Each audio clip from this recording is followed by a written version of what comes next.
Bienvenidos a una nueva edición del ciclo de Encuentro Los Andes 2017. Raúl, hoy es 8 de marzo, se conmemora el Día de la Igualdad de Género y Los Andes está bajo el lema que las diferencias nos suman, nos ayudan, y para eso contamos con 3 invitadas, 3 mujeres muy representativas de los ámbitos en los cuales están. Así que nos acompaña la ingeniera Laura Montero, vicegobernadora de la provincia de Mendoza, la arquitecta Eliana Bórmida y la ingeniera Margaret Enríquez, presidente de la división vinos del grupo Louis Vuitton Moet Hennessy Estates and Wine. Sí, bueno, muchísimas gracias por estar aquí con nosotros. Porque creemos que las diferencias nos potencian y nos enriquecen. Queremos arrancar preguntándoles cómo llegaron ustedes a concretar sus sueños y sus metas en el mundo laboral y profesional, que suele ser un mundo de hombres, ¿no? Laura. ¿Arranca? Sí. En primer lugar, yo creo que un reconocimiento a mis padres es una buena base, ¿no? Ellos fueron 2 personas de esa clase media ascendente, hijos de inmigrantes, por supuesto, que se formaron con muchísimo esfuerzo y creo que ese pregonar con el ejemplo en su actitud cotidiana para mí marcó mi vida. Lo mismo que los valores. Cuando uno tiene principios fuertes, buenos ejemplos, y después he formado en esto de apuntar a los objetivos y tratar de llegar. Yo me acuerdo, mi mamá tenía un dicho que decía: frente a la adversidad se sigue, ¿no? Entonces esas son cosas que marcan a fuego. Y después mucho esfuerzo personal, por supuesto, mucho trabajo, mucho estudio y mucha perseverancia frente a las adversidades, como decía mi mamá. Yo creo que esa es un poco la clave de poder seguir adelante, sobre todo las mujeres, que a veces tenemos algunos inconvenientes en determinadas etapas de nuestra vida, para llegar en los ámbitos profesionales a desarrollarnos. Claro. Eliana.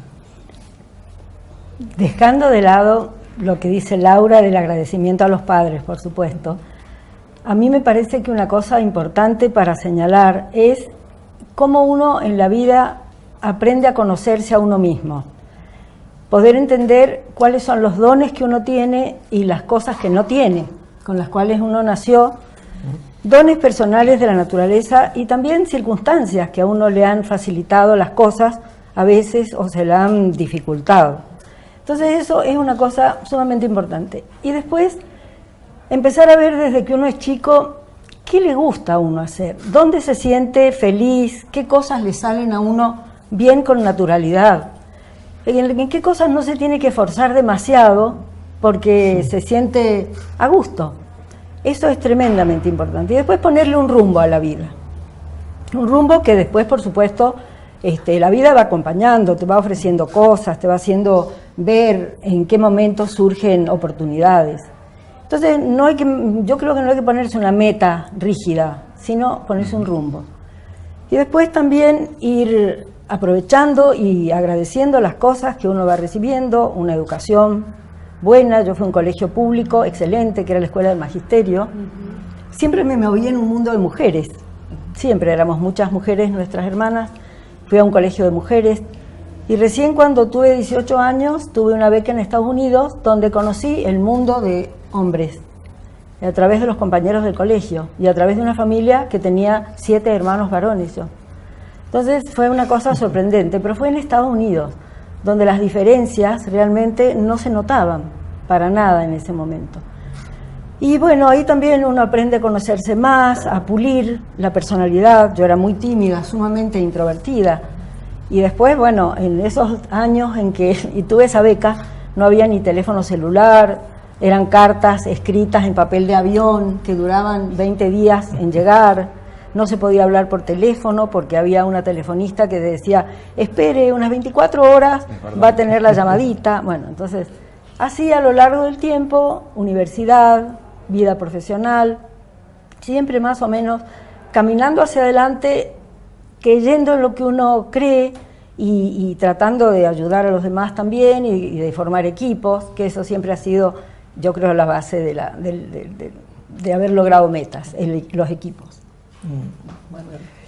Bueno, yo tengo que sumarme al agradecimiento a los padres, que yo creo que sobre todo los valores profundos con los que uno vive Yo me casé muy joven y me acuerdo que mi papá le dijo a mi esposo, yo tenía 21 años, que lo fundamental, el compromiso tenía que ser que me dejara terminar mis estudios.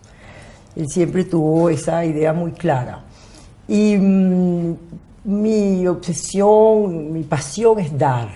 A mí me encanta dar. Es decir, eso yo lo tomé de mi mamá, que era una mujer muy generosa.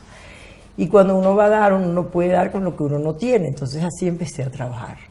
Y empecé a trabajar joven y yo creo mucho en que la gente tiene que amar lo que hace y amar a los demás. Y entonces eso ha sido mi vida. Y fluir. Y yo pensaba que nunca saldría de Venezuela, en donde mi país era un gran país en ese tiempo y sufre mucho, pobre. Pero yo tuve la suerte de trabajar 17 años sin que nunca sentí que era una diferencia o un problema ser mujer, al contrario. Y así, cuando ya salí a México, yo fui a Harvard y después fui a México y llevé mis hijos y luego aquí a Argentina muchos años, con un cariño enorme, estoy tan feliz de estar aquí.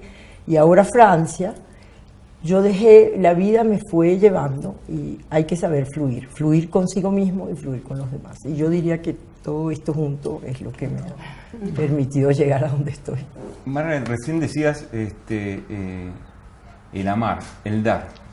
Y Raúl les preguntaba acerca del éxito profesional. Las tres son recibidas exitosas en carreras, lo que lo denominamos en el mercado de la universidad, carreras duras, ingenieras y arquitectas. ¿Cómo hicieron eso para balancearlo justamente con ser mamá, con la familia, el famoso work-life balance que se le dice, en tiempos difíciles, en tiempos que las comunicaciones sean distintas, en tiempos que a lo mejor eran muchas horas las que trabajaban o las distancias del trabajo? Y bueno, justamente yo digo, también me sumo a lo que ellas dicen, el amor por lo que uno hace, la elección en libertad, a mí me ayudó mucho. Yo, por ejemplo, desde los 13 años tuve una vocación muy marcada cuando elegí ir al Liceo Agrícola y Enológico. Y después de allí a ser ingeniera agrónoma, era como una vocación. Y a mí me preguntaban por qué, porque me gustaba estudiar todo, podría haber estudiado cualquier cosa, me gustaba formarme, es lo que me inculcaron también, pero lo más importante es que yo pensé, ¿qué estilo de vida quiero tener? ¿Con qué cosas me quiero relacionar cuando yo tenga que estar trabajando? Con un escritorio encerrado. No, a mí me fascinaba el contacto con la naturaleza, el contacto con la gente de campo. Bueno, y esa fue, por ejemplo, la definición de mi vocación desde muy temprana edad para poder ir cumpliendo estos sueños. Y después, como dice Eliana, hay que dejar fluir.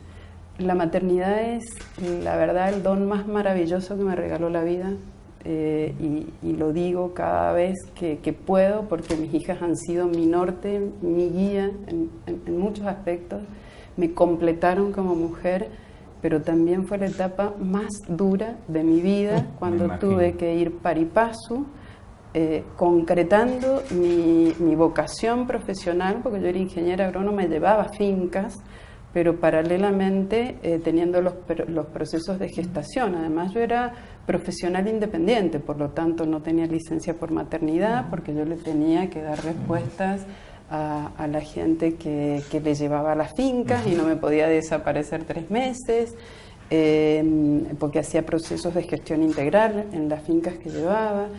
Entonces esa etapa, yo digo, yo tenía los padres grandes, los hijos chicos, la formación profesional que es cuando se va consolidando, que todavía no hay tanta experiencia que va dando mucho background para poder tomar decisiones con más, sino que todo hay que estudiarlo mucho más, elaborar más todas las respuestas que hay que dar laboralmente, y esa etapa fue una etapa difícil, pero bueno, los sueños cuando uno realmente los mantiene y los mantiene dentro de la vocación y como digo, perseverando y tratando de superar los obstáculos y sabiendo que las malas son malas, pero se pasan y después vienen buenas, y de las malas uno aprende, y sacando aprendizaje de esos a veces malas experiencias que uno puede tener, o los momentos de mayor presión o mayor, adversidad, generalmente nos fortalecen mucho. La cuestión es poder hacer ese aprendizaje cotidiano para ir adelante y poder llevar todos los roles, que no ha sido difícil, no ha sido muy fácil en nuestra época, ¿no? Eliana. Ahora voy a empezar por mi madre, obviamente. Mi madre era una mujer muy joven y todo el mundo creía que era hermana mía. Entonces yo siempre tenía como una especie de relación extraña con esta madre hermana. Pero cuando tuve mis hijos y empecé a trabajar duramente, porque en aquella época también me encanta estudiar, igual que a Laura, y era profesora, estaba empezando como profesora en la universidad, materias no de diseño, porque yo diseñaba en el estudio. Entonces, como me gustaba mucho estudiar, estudiaba historia de la arquitectura y daba esa materia, historia de la arquitectura y la ciudad. Había que trabajar muchísimo, estudiar muchísimo, porque tenía clases el lunes a las 8 de la mañana. Entonces era tremendo. ¿Qué hacía con mis hijos? Mi madre. Los recibía con tanto amor, sobre todo la más chiquita, que era sumamente llorona. Era tremendo, y siempre me decía, tiene baby blue esta niñita, a las 7 de la tarde, llora infinitamente. Y después tenía una vecina extraordinaria, que nunca olvidaré, nunca dejaré de agradecer a esa familia, porque eran, a veces uno llegaba sin haber hecho la comida, obviamente, porque trabajábamos en ese entonces mi marido y yo, juntos, en lo mismo, empezando sin relación de dependencia, y mi vecina traía comida. Era tan solidaria, encantadora.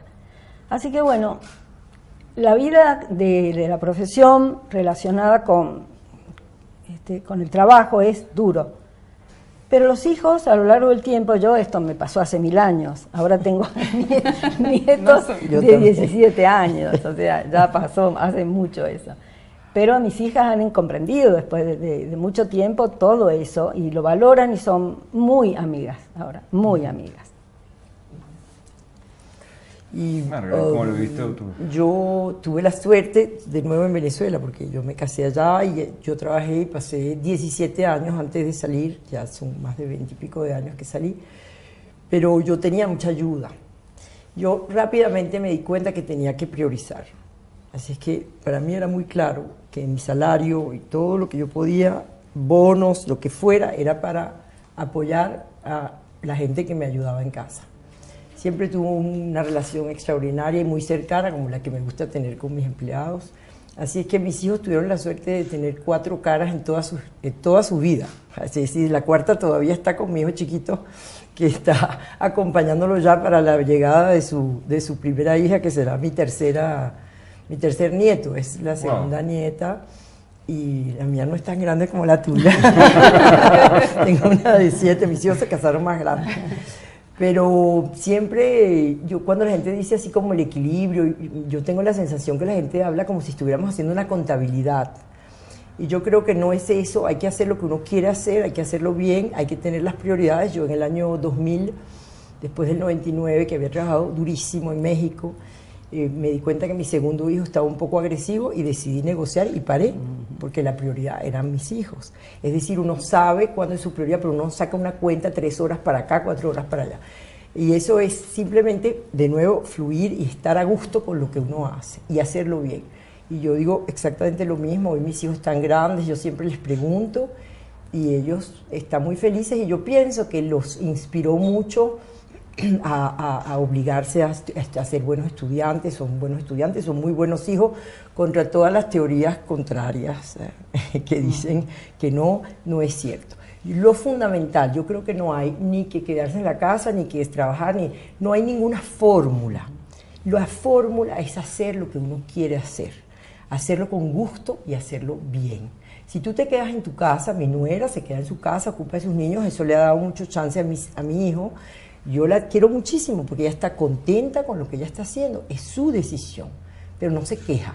Con lo que no estoy de acuerdo es la gente que se queja, encuentra siempre una razón para quejarse. Yo creo que el quejido se convierte en un bloqueo, y entonces la gente no fluye y las cosas no salen bien. Hay un tema que hoy nos golpea como sociedad y que está en los medios, está en las redes sociales, está en las charlas familiares y de amigos, que es el tema del acoso. ¿Qué mirada tienen de este tema ustedes hoy y en esta semana y en estos días? que bueno, es el Día de la Igualdad de Género y está, ¿no?, presente en las conversaciones y en las noticias. Bueno, son temas que siempre han estado, ¿no? Y que siempre han estado en nuestra sociedad. Lo que pasa es que no cobraban la visibilidad que están cobrando ahora. Yo creo que esta transversalización de la tecnología y sobre todo de la tecnología de comunicación y gestión de información y de autogestión de información nos ha puesto a todos en un pie de poder acceder a la experiencia, o sea, a través de las experiencias individuales que se transforman en una experiencia colectiva. Y esto es muy valioso porque es romper barreras, ¿no? Y empezar a decir, no es que el acoso nunca estuvo, no es que los temas de abuso nunca estuvieron, ahora se animan, ¿no? La gente se anima. Lo que ha pasado en Hollywood, porque tal vez cobra más evidencia, es que alguien se animó a romper silencio. Pero yo lo llevo a lo que yo viví muy cercanamente con el caso Próbolo, cuando en un día de los derechos de los niños en la legislatura alguien se animó a romper ese silencio, ¿no? Y a partir de ahí recuerdo haber estado en la comisaría 47 y que vinieran más de 20 chicos. Entonces,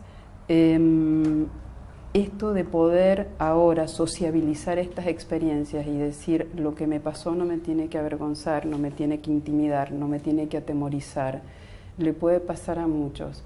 Y poder hablarlo. Yo les decía a los chicos en ese momento, bueno, ustedes son como héroes de esta película, ¿no? Y heroínas, porque están rompiendo sus propios temores, sus propias vergüenzas, para sociabilizar esto que tal vez le pase a muchos, y va a ser un aprendizaje colectivo para superar un flagelo social que es gravísimo. Entonces, bueno, creo que bienvenido sea la posibilidad de que una mala experiencia individual rompa barreras para hacerse una experiencia colectiva sobre la que aprendamos para poder revertir esa situación. Sí, el tema del acoso es un tema que uno lo tendría que pensar también más fuera de lo estrictamente de género, porque el acoso se da en muchísimas otras situaciones, se da entre mujeres, se da entre hombres, se da por cuestiones de competencia, por celos, por envidia, por un millón de cosas. Sucede en la vida cotidiana, uno lo ve en la calle a diario, con niños. El bullying es una forma de acoso terrible. Personalmente yo acoso de tipo de género no he tenido, pero me puedo llegar a poner en el lugar. Debe ser una experiencia terrible, sobre todo cuando las personas están en relación de dependencia. Debe ser espantoso. Está muy bien que de eso se comente, pero también pienso que hay por ahí excesos en la manera de entender lo que es un acoso.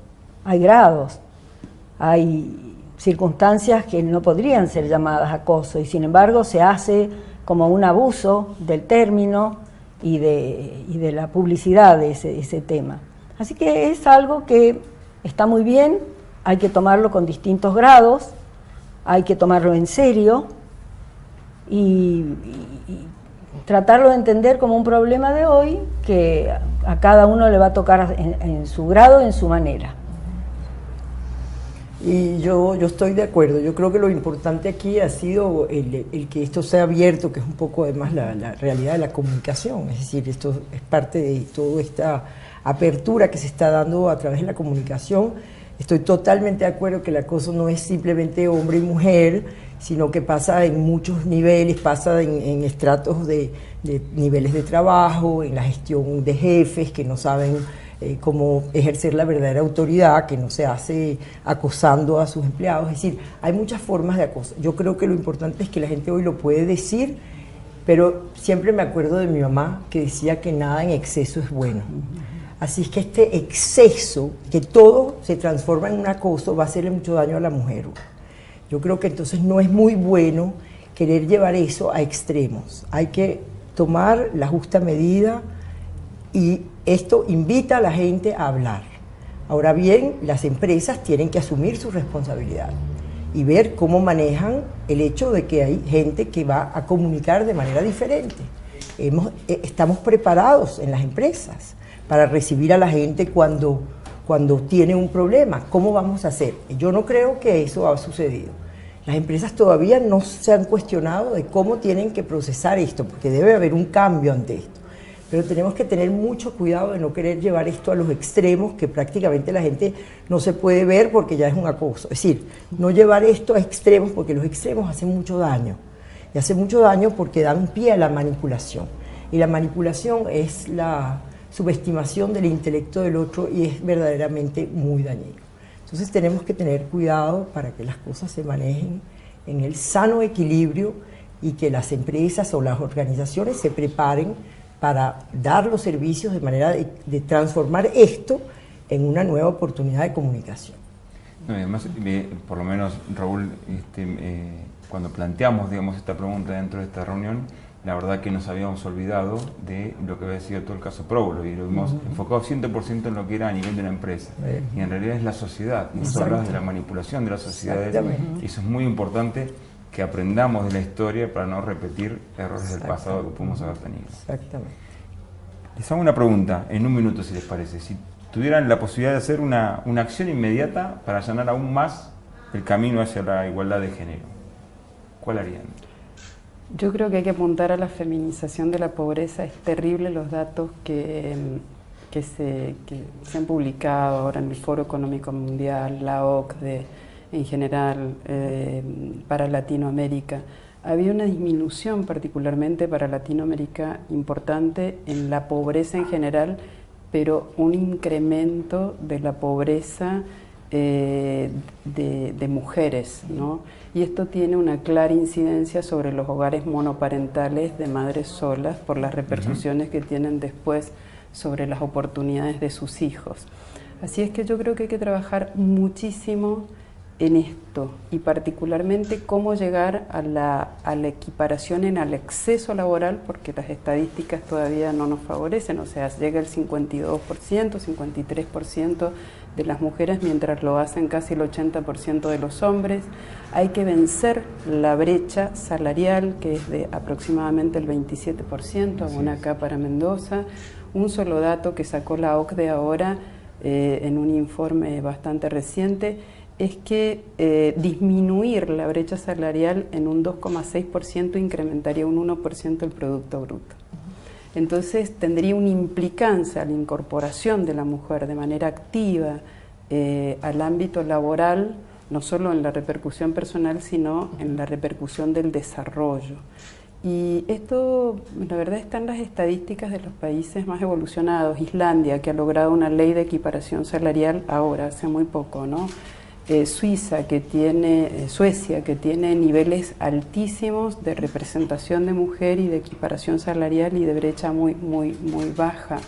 Bueno, son los países más desarrollados en este momento, que han logrado además un desarrollo integral, no es solo crecimiento económico, sino un desarrollo social, un desarrollo humano. Entonces me parece que allí es donde nosotros debemos apuntar. A romper esa brecha salarial. Bien, gracias. Liliana. Yo no vivo en el mundo de Laura, por eso mi opinión es completamente diferente en escala. A mí me parece que pensando en lo que podría hacerse de manera más inmediata, es acompañar toda esta campaña que hay hoy para hacer tomar conciencia a la gente de este problema, que viene de arriba para abajo, o sea, los medios, todo el mundo está hablando, hay una gran difusión de este tema, una gran debate y discusión. Ahora, el otro camino es de abajo para arriba, entonces yo apunto a eso, es decir, de abajo para arriba. Cada uno de nosotros en el lugar que le toca, en el momento que le toca, tiene que también tomar conciencia y decir, y en este momento, ¿cómo estoy jugando en este sentido? Eso es lo más inmediato, porque si todo el mundo lo hace, ¿qué mayor rapidez que eso? Bien, muchas gracias. Sí, yo diría, a mí como me gusta, yo siempre pienso que todo esto es también un proceso de tiempo. Es decir, mi mamá no me hubiera podido ni siquiera explicar qué es lo que tiene que ver el trabajo y la igualdad, etc. Entonces hay que darse el tiempo hay que asumir la responsabilidad. Nosotros todas estamos abriendo los caminos. Yo creo que es fundamental que la gente tome conciencia, hombres y mujeres, porque hay muchos hombres que también tienen esa misma conciencia y que la pongan en ejercicio. Pero si yo pudiera hacer algo, en realidad yo empezaría desde las escuelas. Yo empezaría desde las escuelas a crear esa conciencia de la riqueza del holístico, de la riqueza de poder compartir en igualdad hombres y mujeres y la riqueza de la diversidad. Porque si los muchachos crecen con esa conciencia, eso cambiaría totalmente el panorama. Entonces, podemos hacer cosas ahora, pero yo creo que lo fundamental es hacer un trabajo de fondo, y el trabajo de fondo comienza desde la escuela. El tiempo lleva todo, ¿verdad? Bueno, hablando de tiempo, Raúl, ya vamos llegando al cierre de este nuevo ciclo. La verdad me quiero quedar con estas diferencias que nos potencian.